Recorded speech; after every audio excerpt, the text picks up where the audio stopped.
오늘 저는 여러분과 함께 하나님의 뜻이 있는 곳에 길이 있다, 이 제목으로 말씀을 나누겠습니다. 어떤 사람이 제게 와서 이런 질문을 했습니다.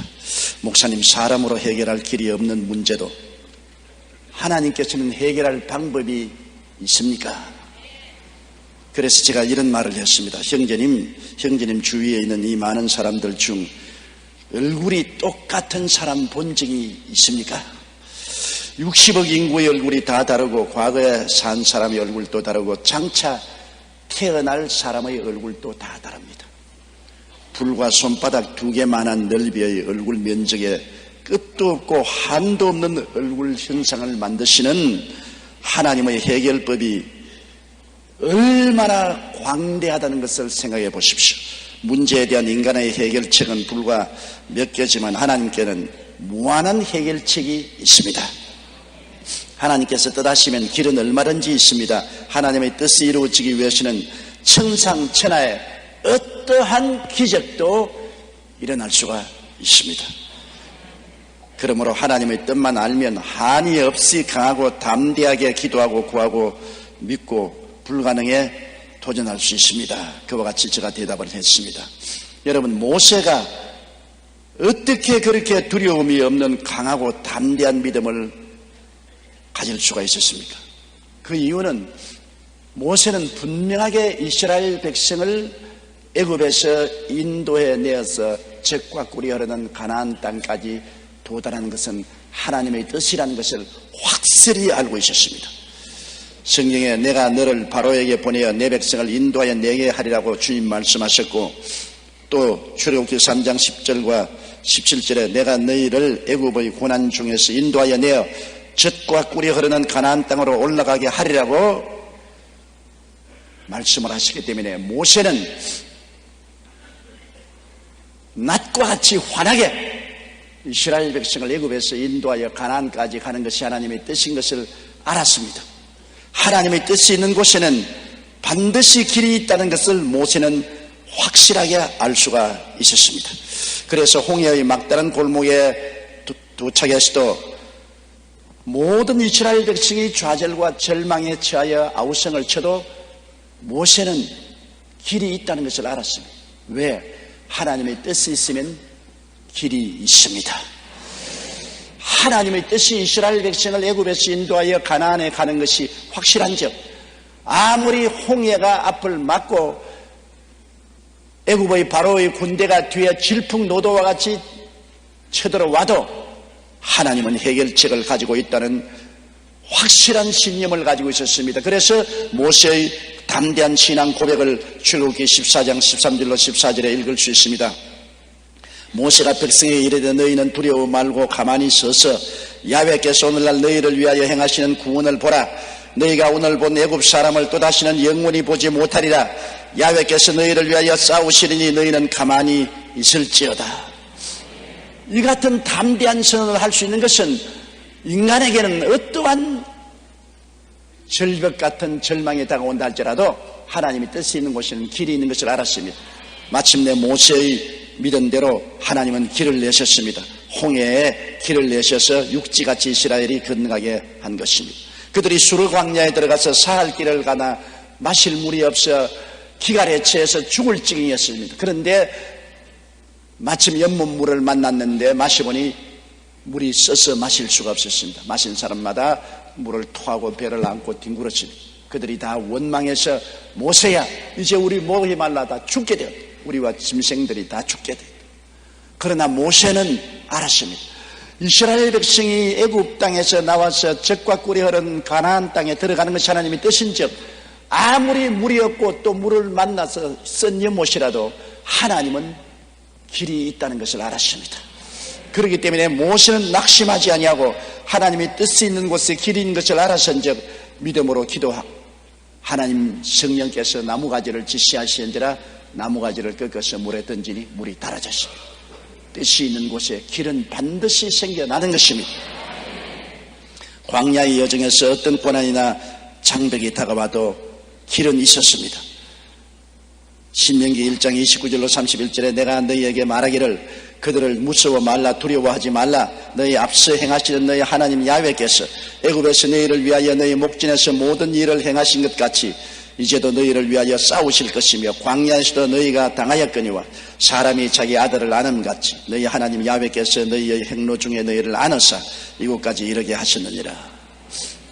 하나님의 뜻이 있으면 어떠한 광야를 지난다 할지라도 하나님이 함께 하셔서, 혹은 읍고 강을 건너시고 안고 광야를 지나시더라도 길을 열으신 것입니다.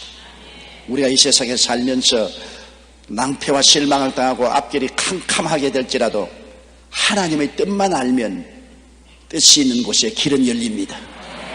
사람이 그 길을 알 수가 없습니다. 또 알 필요도 없어요.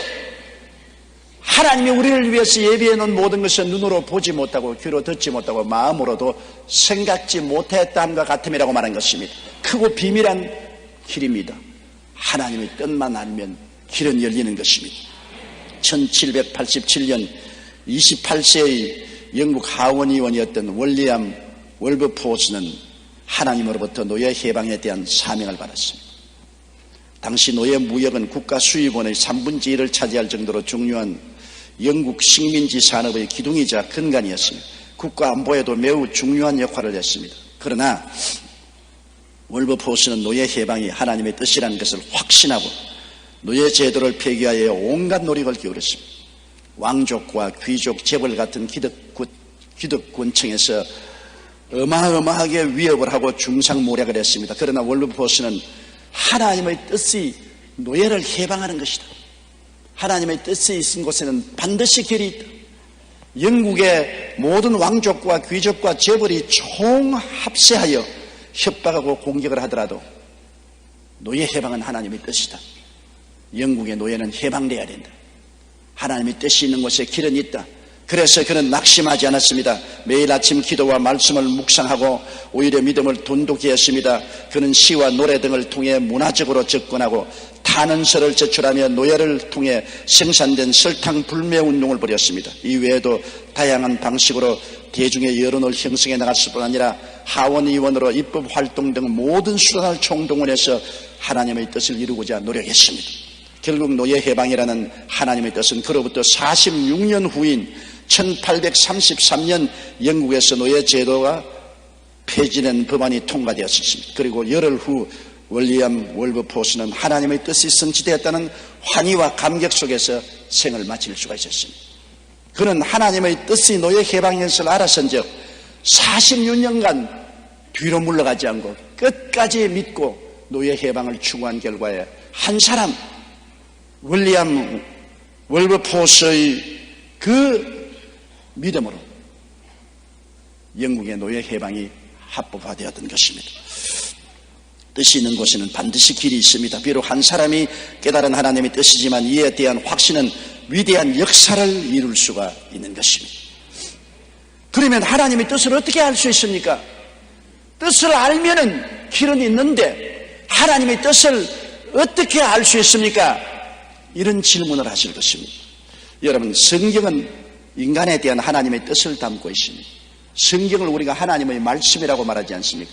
하나님의 말씀은 하나님의 뜻이지요. 창세기부터 계시록까지 하나님은 다양한 형편에 처한 인생들에게 하나님의 뜻을 보여주고 있는 것입니다. 성경에는 주의 말씀은 내 발의 등이요 내 길에 빛이 된다고 말하는 것입니다. 하나님 말씀이 등불이 되고 빛이 되어서 하나님께서 우리를 인도하시는 것을 우리에게 보여주시는 것입니다. 하나님의 뜻을 알고 우리가 기도하면 길이 열리는 것이요. 5만 번의 기도 응답으로 유명한 조지 뮬러 목사님은 30세에 고아원을 시작했습니다. 그가 하루 기도하는 동안에 시편 말씀을 읽을 때 하나님의 뜻이 알려졌습니다. 하나님은 고아의 아버지시며 과부의 변호자시라는 이 말씀에 빛이 비쳤습니다. 하나님은 고아의 아버지. 수많은 고아들이 런던 길거리에 방황하는 것을 보고 그는 가슴 아파했지만 이 말씀을 몰랐기 때문에 하나님의 뜻을 몰랐는데 하나님이 고아의 아버지라는 것을 읽자 말자 자식을 먹이지 않은 아버지가 어디 있느냐? 하나님은 고아들을 먹이신다. 그래서 그는 고아원 총무가 되기로 결심을 하고 하나님의 뜻을 따라 일평생을 엎드려 기도만 했습니다. 30세 고아원을 시작한 후 93세 세상을 떠나기까지 63년간 오직 하나님을 의지하여 고아원을 운영했습니다. 그 생전의 기도 응답으로 받은 금액만 무려 150만 파운드, 현재 금액으로 400억 원을 한 번도 사람들 앞에 손을 내밀지 않고 오직 엎드려 기도만 함으로 응답을 받았습니다. 왜? 당연히 하나님의 뜻은 하나님이 고아의 아버지시기 때문에 아버지가 자식을 먹인다. 그 한 하나님의 뜻을 알고 믿음으로 3천여 명의 고아를 먹이고 입히고 교육시켰습니다. 400억 원의 돈이 오직 기도를 통해서 하나님께로부터 응답을 받을 수가 있는 것입니다. 그런데 특이한 것은 뮬러 목사님이 기도하기 전에 반드시 말씀을 통해 하나님의 뜻을 찾았다는 것입니다. 그는 하나님께 드릴 기도의 내용이 성경의 어디에 약속되어 있는가를 꼭 찾아 확인한 후에 기도했지 막연히 기도하지 않았습니다.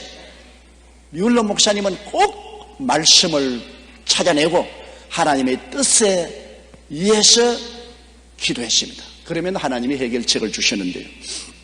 어떤 때는 기도를 하기 전에 며칠 동안 성경을 찾을 때도 있었습니다. 며칠 동안 성경을 읽으면서 내가 기도하는 이 제목이 하나님 말씀에 약속되어 있는지 찾아보았습니다. 뮬러 목사님은 성경에 하나님의 뜻이 담겨 있다는 것을 알았기 때문에 성경을 통해서 그는 하나님의 뜻을 찾았습니다. 오늘날도 여러분, 우리가 하나님의 뜻을 알려면 성경을 잘 상고해야 봐야 되는 것입니다. 하나님 말씀을 항상 읽고 듣고 묵상하고 말씀을 통하여 하나님의 뜻을 찾으려고 애를 쓸 때 하나님께서는 말씀을 통하여 우리에게 뜻을 보여주시는 것입니다. 또한 성령님의 인도를 통하여 우리가 하나님의 뜻을 알 수가 있습니다. 하나님의 성령은 꿈이나 환상을 통하여 우리에게 하나님의 뜻을 보여줍니다. 여러분, 예수님을 잉태한 마리아 보십시오. 마리아는 하나님의 천사 가브리엘이 환상 중에 나타나서 예수 그리스도를 잉태하실 것을 보여주셨습니다. 환상을 통해서 하나님의 뜻을 보여주셨습니다. 누가복음 1장 35절에 천사가 대답하여 가로되 성령이 내게 임하시고 지극히 높으신 이의 능력이 너를 덮으시리니 이러므로 나실 바 거룩한 자는 하나님의 아들이라 일컬으리라. 그와 정혼한 요셉이 함께 되기도 전에 마리아가 잉태했다는 소식을 듣고 그는 굉장히 낙심해서 마리아와 약혼을 파혼하려고 했었습니다. 그럴 때 하나님의 뜻이 꿈으로 나타난 것입니다. 마태복음 1장 20절로 21절에 주의 사자가 현몽하여 가로되 다윗의 자손 요셉아 내 아내 마리아 데려오기를 무서워 말라. 저에게 잉태된 자는 성령으로 된 것이라. 아들을 낳으리니 이름을 예수라 하라. 보십시오. 마리아에게는 환상으로, 요셉에게는 꿈으로 하나님의 뜻을 보여주신 것입니다. 동방박사가 황금과 무략 유향을 가지고 어린 하나님의 아들 예수 그리스도를 경배하고 난 다음에 꿈에 하나님이 나타나서 헤롯 왕에게로 돌아가지 말고 다른 길로 돌아가라고 지시했습니다. 마태복음 2장 12절을 보면 꿈에 헤롯에게로 돌아가지 말라 지시하심을 받아 다른 길로 고국에 돌아가니라. 꿈을 통해서 동방박사도 하나님의 뜻을 보여줬습니다. 다메섹 도상의 사울에게도 하나님께서 환상을 통하여 나타나신 것입니다. 사도행전 9장 3절로 7절에 보면 사울이 행하여 다메섹에 가까이 가더니 호련히 하늘로서 빛이 저를 둘러 비추는지로 땅에 엎드려져 들음에 소리 있어 가라사대 사울아 사울아 내가 어찌하여 나를 핍박하느냐 하시거늘 대답하여 주여 누시니까 가라사대 나는 내가 핍박하는 예수라. 내가 일어나 성으로 들어가라. 행할 것을 내게 이를 자가 있느니라 하시니 같이 가던 사람들은 소리만 듣고 아무도 보지 못하여 말을 못하고 썼더라. 이 보십시오. 꿈과 환상을 통해서 성령께서는 오늘날도 우리에게 말씀하여 주십니다. 모든 꿈이 다 하나님이 계시는 하나님입니다. 너무 밥을 많이 먹고 소화가 안 돼 자다가 개꿈을 꾸는 사람들도 있어요. 그것을 꿈을 꾸었다 그런 것은 안 되고 꿈에 하나님의 천사가 나타나서 말씀하시든지 예수님이 나타나서 말씀하시든지 분명한 하나님의 계시로 나타나셔서 말씀하실 때가 있습니다. 꿈이나 환상은 우리에게 하나님의 뜻을 알려주는 중요한 수단이 될 수 있는 것입니다. 저는 선교 여행 중 미국의 뉴올리언스에서 아주 놀라운 체험을 한 적이 있습니다.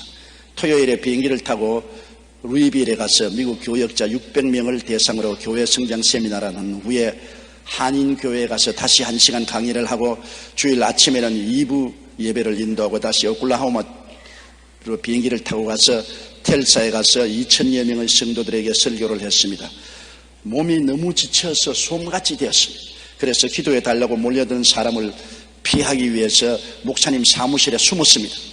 그런데 어떻게 알고 한 한국 부형님이 그곳을 찾아왔습니다. 그분은 폐암으로 거의 죽어갈 지경이었며 기도를 요청해 왔습니다. 그래서 제가 물었습니다. 당신 어떻게 내게 온 사람입니까? 그는 시카고에서 왔어요. 그러니까 놀라운 말을 했습니다. 저는 목사님이 미국에 오신다는 것을 전혀 몰랐습니다. 그런데 꿈에 하나님께서 조용기 목사가 루이지니아의 뉴올리언스의 교역자 수양회를 인도하러 오니 찾아가 안수를 받으라, 그렇게 말씀을 하시더랍니다. 그래서 전화로 목사님이 행적을 수소문해서 시카고에서 여기까지 왔습니다. 분명히 나는 그분을 만나본 적이 없는 초면인데 꿈에 하나님의 계시에서 찾아왔습니다. 그래서 제가 간절하게 안수기도를 하고 돌려보냈는데 그 다음 제게 전화를 걸어왔습니다. 안수 받기 전에 숨이 답답해서 큰 고통을 당했는데 안수를 받은 날 저녁에 기침을 하니까 폐암 덩어리가 목에서 꿀꺽꿀꺽 넘어가더니만 깨끗이 나아버리고 말았다는 것입니다. 꿈에 하나님이 나타나서 하나님의 뜻을 보여준 것입니다. 여러분들도 때때로 성령께서 꿈에 나타나서 여러분을 인도할 때가 있을 것입니다. 그리고 또 마음의 묵시에나 깨달음을 통해서 하나님 뜻을 말씀하는 것입니다. 꿈도 아니고 환상도 아닌데 기도하는 중에 성령께서 마음에 고요하고 잠잠하게 말씀해 주신다. 우리 교회 자매님 한 분은 난소에 물혹이 생기고 간에 혹이 생겨서 고통 중에 금식기도에 와서 기도를 하는데 하나님께 헌금을 준비해서 헌금통에 넣는데 헌금을 거두는 분이 어깨에 손을 얹고 축복 기도를 해주시죠. 그런데 갑자기 마음속에 하나님의 음성이 들려오는데 고요하고 잠잠하게 내가 병 고침 받으러 왔구나, 내 병이 나았나니라. 너무나 감격하고 고마워서 집에 돌아와서 병원에 가 조사하니까 난소의 물혹도 간의 물혹도 다 사라져버리고 말았더라. 마음의 잠잠한 묵시와 깨달음을 통해서 하나님께서 말씀하는 것입니다. 잠언서 4장 20절에 내 아들아 내 말에 주의하며 나의 이르는 것에 내 귀를 기울이라고 말씀하셨으며 마태복음 11장 27절에 아버지 외에는 아들을 아는 자가 없고 아들과 또 아들의 소원대로 계시를 받는 자 외에는 아버지를 아는 자가 없느니라. 계시입니다. 마음의 계시지요. 여러분이 예수를 구주로 믿은 것은 하나님께서 성령으로 아들을 계시해 주었기 때문에 믿은 것입니다. 예수님을 본 적도 없고 예수님 옷자락 만진 적도 없지만은 예수님을 하나님의 아들로 묵시가 마음속에 다가왔기 때문에 깨달은 것입니다. 누가복음 24장 45절에도 이에 저희 마음을 열어 성경을 깨닫게 하십니다. 마음에 묵시가 오든지 마음이 열려서 깨달음이 온다. 마태복음 13장 19절에도 아무나 천국 말씀을 듣고 깨닫지 못할 때는 악한 자가 와서 그 마음에 뿌리온 것을 빼앗나니 이는 곧 길가에 뿌린 씨라고 말한 것입니다. 미국의 카네이션 밀크는 세계적인 회사로 우유 이외에도 여러 물건을 취급하는 곳입니다. 그 회사의 부사장은 저와 굉장히 가까운 친구입니다. 신령하고 기도 많이 하고 은혜가 넘친 하나님의 성회의 교회 집사였습니다. 그런데 그분이 어느 날 밤 자다가 일어나서 기도를 하는데 갑자기 성령이 그에게 임하시더니 이렇게 말씀을 하셨습니다. 얼마 있지 않으면 달러가 절하될 것이고 독일의 마르크가 비싸질 것이니 빨리 모든 달러를 정산해서 마르크를 사들여라. 이 말씀을 듣고 그는 그 이튿날 사무실에 출근하자마자 전 세계에 있는 지사에 연락해서 달러를 전부 팔아서 마르크로 바꾸라고 했습니다. 그러자 모든 직원들 사이에 우리 부사장 정신이 돈 것이 아닌가, 갑자기 달러를 팔고 독일의 마르크화를 사라니 이 무슨 일인가. 큰 소동이 일어났습니다. 그러나 이 부사장은 하나님의 묵시를 받았기 때문에 자기 목을 걸고 전 세계 지사에게 달러는 다 팔고 마르코로 바꾸라고 했습니다. 그런데 한 열흘이 지난 후에 닉슨 대통령이 갑자기 달러를 평가절하시겠습니다. 자연히 달러의 가치는 떨어지고 마르코의 가치가 높아졌습니다. 달러를 마르코로 바꾼 이 회사는 자연히 돈 방석 위에 올라앉게 됐습니다. 수천만 달러를 눈 깜박할 사이에 벌었습니다. 온 회사 직원들이 우리 부사장님은 천재다, 어떻게 그것을 알았을까 하며 감탄했습니다. 급기야 부사장은 FBI 조사까지 받게 되었습니다. FBI에서는 그에게 혹시 닉슨 대통령하고 공모한 것이 아닌가, 그러지 않고서 어떻게 달러를 평가절하하기 열흘 전에 달러를 다 팔아서 마르코를 살 수 있는가라고 질문했습니다. 그러자 부사장은 나는 닉슨 대통령과 공모한 적이 없습니다. 나는 닉슨 대통령의 마음을 이미 알고 계시던 성령님과 교통을 했을 따름입니다. 성령이 주시는 지식과 지혜의 말씀의 은사로 말미암아 부사장은 회사에 큰 이익을 가져다 주었을 뿐 아니라 그 대가로 많은 보너스를 받아서 일할 필요가 없어 은퇴하고 지금도 놀고 있어요. 그때 돈을 하도 배당을 많이 받아서 일할 필요가 없어 하나님 사업만 하고 놀고 있는 것입니다. 성령께서 우리가 기도할 때 우리가 알지 못하는 크고 비밀한 일을 계시해 주시는 것입니다. 그러므로 꿈과 환상뿐 아닙니다. 마음의 묵시와 깨달음을 통해서 우리에게 하나님의 뜻을 보여주시는 것입니다. 그리고 또한 가장 평범하게 하나님 뜻을 아는 길은 마음의 소원을 통해서 하나님이 보여주시는 것입니다. 빌립보서 2장 13절에 너희 안에서 행하시는 이는 하나님이시니 자기의 기쁘신 뜻을 위하여 너희로 소원을 두고 행하게 하시나니. 시편 107편 30절에 야훼께서 저희를 소원의 항구로 인도하시는도다. 시편 17절에 야훼여 주는 겸손한 자의 소원을 들으셨으니. 마음에 기도할 때 끝없는 소원이 일어납니다. 그건 뭐 오늘 아침에 일어났다 오늘 저녁 사라지는 소원이 아닙니다. 불길같이 소원이 일어납니다. 자고 나도 그 소원, 깨어나도 그 소원, 마음속에 소원이랍니다. 머릿속에 일어난 소원이 아니고 배꼽 밑에서 올라오는 소원입니다. 뱃속에서부터 소원의 불길이 기도할 때 일어납니다. 소원이 일어납니다. 그 집을 사라, 그 집을 사라, 그 땅을 사라. 우리 부총리처럼 그렇게 사는 것이 아니고 성령의 인도를 통해서 그 땅을 사라, 그 땅을 사라. 이 사업을 하라, 이 사업을 빨리 팔아라, 그 사람과 결혼하라. 뭐 여러 가지 우리 삶에 있어서 기도하고 간구할 때 뱃속에서 넘쳐나오는 소원이 나옵니다. 그냥 왔다 갔다 하는 소원이 아니에요. 구름 기둥과 같고 불 기둥과 같이 마음속에 소원이 일어나는 거죠. 아무리 꺼버려도 꺼지지 않습니다. 잊어버리려도 잊어버리지 않고 끊임없이 소원이 불길같이 일어납니다.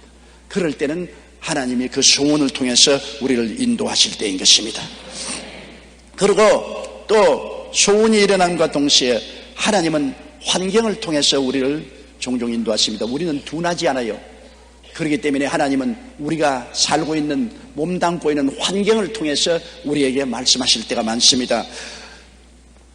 베드로가 욥바 시몬이라는 피장의 집에서 묵고 있을 때 하루는 점심 먹으려고 할 동안에, 준비한 동안에 다락에 올라가서 기도하는데 하늘에서 보자기가 내려왔어요. 많은 짐승들이 보자기에 꽉 들어차는데 하나님이 잡아 먹어라. 하나님 부정한 것은 내가 먹지 않습니다. 하나님이 깨끗게 한 것을 부정하다고 하지 마라. 보자기가 3번 이렇게 하늘에서 내려왔다가 올라가고 내려왔다 올라가고 내려갔다 올라가고, 이게 뭔가 생각하고 있는데 바깥에서 사람들이 여기에 베드로라는 사람이 있습니까? 찾습니다. 그래 누구냐고 물으니까 그들은 백부장의 보냄을 받아서 베드로를 찾아 시몬 베드로를 찾아서 왔으니 여기 계시냐. 그런데 성령께서 이렇게 말씀했습니다. 사도행전 10장 19절로 20절에 베드로가 그 환상에 대하여 생각할 때 성령께서 저들을 말씀하시되 두 사람이 너를 찾으니 일어나 내려가 의심치 말고 함께 가라. 내가 저희를 보내었느니라. 백부장 고넬료가 로마의 군인인데 하나님의 계시를 받아서 피장 시몬의 집에 있는 베드로를 청하기 위해서 보냈습니다. 그런데 베드로가 하나님 환상을 보고 난 다음에 환경에서 그 사람들이 문을 두들기고 찾아왔습니다. 그래서 환상 본 것과 자기 환경에서 일어난 것이 일치가 되었습니다. 그래서 하나님의 뜻인 줄 알고 그는 그들과 함께 고넬료의 집에 가서 말씀을 전가하고 성령의 역사에 나서 이방인의 오순절 운동이 일어난 사건을 우리가 성경에서 읽을 수가 있습니다. 이와 같이 하나님께서는 오늘 말씀을 통하여 꿈이나 환상을 통하여 묵시나 깨달음을 통하여 마음의 소원을 통하여 우리 주위의 환경을 통해서 우리들에게 하나님의 뜻을 보여주시는 것입니다. 우리의 신앙생활에 가장 중요한 것이 하나님의 뜻을 아는 것입니다. 뜻을 알면 길이 열리는 것입니다. 뜻만 알면 어떠한 어려운 여건이 다가와도 길은 열리는 것입니다. 두려워할 필요가 없습니다. 이를 행하는 야훼, 그 일을 지어 성취하는 야훼, 그 이름을 야훼라는 자가 이같이 이르노라. 너희는 내게 부르짖으라. 내가 내게 응답하겠고 너희가 알지 못하는 크고 비밀한 일을 보여주겠다. 뜻만 알면 크고 비밀한 기적이 일어나는 것입니다. 우리가 하나님의 뜻을 알고 난 다음에는 믿음으로 행해야 되는 것입니다. 하나님의 뜻을 알고는 이제는 눈에는 아무 증거 안 보이고 귀에는 아무 소리 안 들리고 손에는 잡히는 거 없어도 믿음으로 이제 나가는 것입니다. 하나님의 뜻을 알아서 이제 길은 하나님이 여는 것입니다. 내가 여는 건 아닙니다. 내가 방법을 만드는 것이 아닙니다. 뜻을 알면 길이 열린다.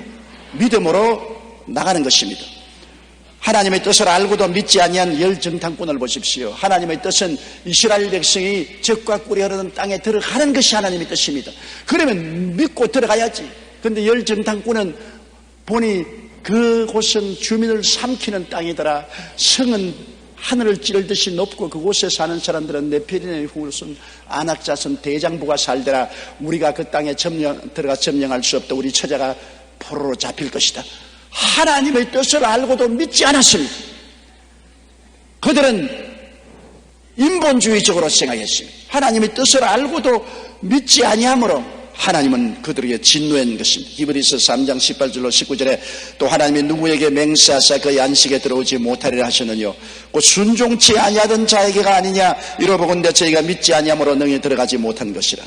그러나 요수아와 갈렙은 하나님의 뜻을 알았기 때문에 아무리 땅을 삼키는 주민을 삼키는 땅이라도 성이 높더라도 대장부들이 살더라도 하나님의 뜻이 들어가는 것이기 때문에 길은 하나님이 여신다. 들어가자. 하나님이 그들을 우리에게 밥으로 주셨다. 들어가자. 하나님의 뜻을 알고 무조건 하고 믿고 들어간 그들은 후손들과 함께 40년 후에 가나안 땅에 들어갔으나 하나님의 뜻을 알고도 거역한 이스라엘 백성과 열정탐꾼은 다 멸망받고 말한 것입니다. 여러분, 예수님이 한번 광야에 나갔는데 남자만 5,000명, 부녀자 기만 명이 와서 말씀을 듣고 해그름에 배가 고파 그들은 풀밭에 들어 누웠습니다. 그때 예수님께서 빌립을 불러서 말씀하셨습니다. 요한복음 6장 5절로 7절에 빌립에게 이르시되 우리가 어디서 떡을 사서 이 사람들로 먹게 하겠느냐 하시니 이렇게 말씀하시면 친히 어떻게 하실 것을 아시고 빌립을 시험코자 하심이라. 빌립이 대답하되 각 사람으로 조금씩 받게 할지라도 200데나리온의 떡이 부족하리이다. 하나님의 뜻을 이미 주님은 빌립에게 보여준 것입니다. 어디에서 떡을 사서 이 많은 사람을 먹게 할고 그것은 주님이 그들을 먹게 하시기를 원하신다는 것입니다. 다른 성경에는 예수님께서 내가 저들을 굶주려서 돌려보낼 수 없다. 먹을 것을 주라. 그렇게 말씀하셨다고 부연해서 해석을 하고 있는 것입니다. 분명히 주님의 뜻을 보았는데도 불구하고 빌립은 주님의 뜻을 그대로 믿어야 되는데 주님의 뜻에다가 자기 해석을 했습니다. 주님 이곳은 광야입니다. 시간이 늦었습니다. 떡 살 곳도 없고 300데나리나 되는 큰 거금이 있어야 조금씩 떡을 먹일 수 있습니다. 그러므로 할 수 없습니다. 인간적인 생각으로 하나님의 뜻을 해석하지 말아야 됩니다. 인간적인 생각으로 하나님의 뜻을 해석하면 아무것도 못합니다. 하나님의 뜻이 있으면 길은 하나님이 내시는 것입니다. 눈에는 아무 증거 안 보이고 귀에는 아무 소리 안 들리고 손에는 잡히는 것 없어도 길은 하나님이 내시는 것입니다.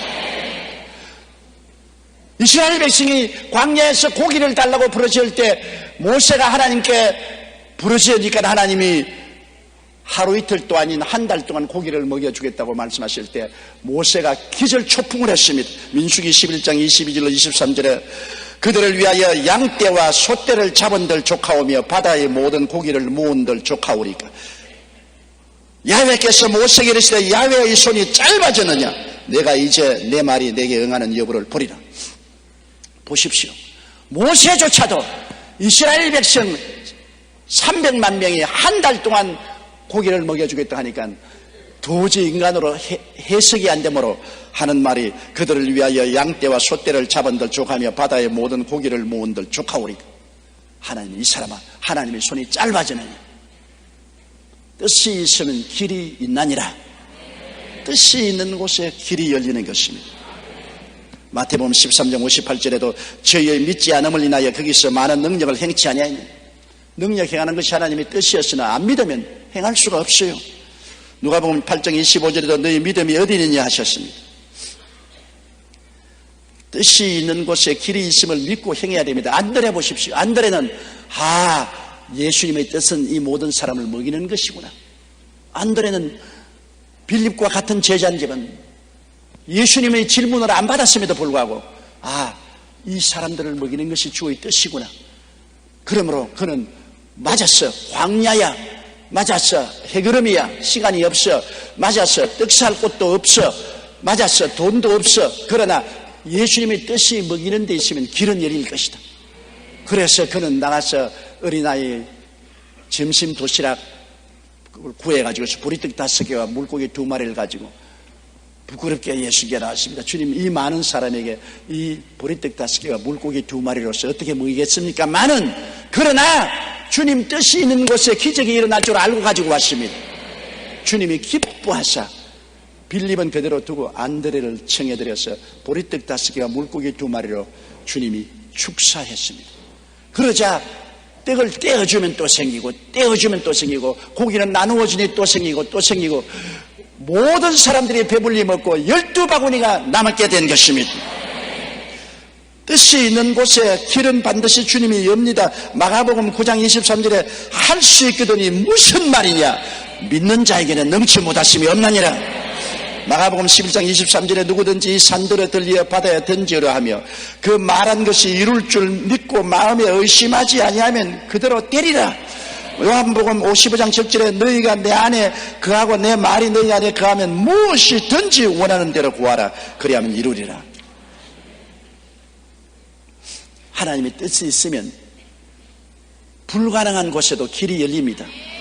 뜻이 있는 곳에 홍해의 수도 열리고 뜻이 있는 곳에 쩐물이 달게도 되고 뜻이 있는 곳에는 만나도 내려오고 메추라기도 오는 것입니다.